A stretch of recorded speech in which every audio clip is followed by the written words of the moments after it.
So hello guys, once again welcome to Rider Uttarakhand. और आप मेरे पीछे जो देख रहे हैं काफ़ी अट्रैक्टिव व्यू है। तो गाइस ये ब्लॉग बनेगा ब्रह्मताल के ऊपर। तो ये ब्लॉग का जो है ट्रेलर होगा, आपको हल्का सा दिखा देता हूँ पीछे, पूरा तो नहीं दिखाऊंगा।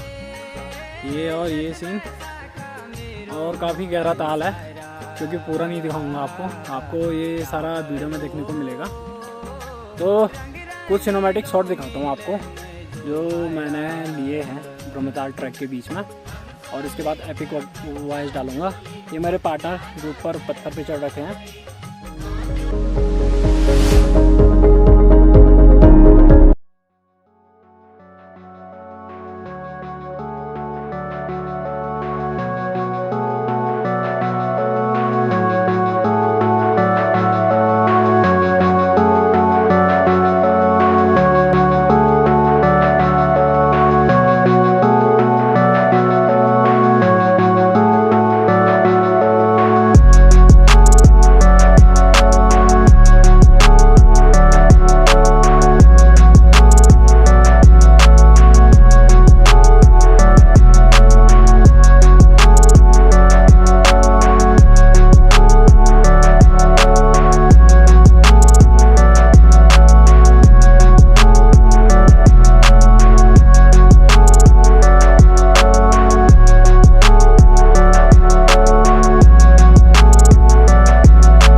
गाइस वीडियो अच्छा लगे तो लाइक शेयर सब्सक्राइब कमेंट करो और ज़्यादा से ज़्यादा शेयर करो। So thank you for watching.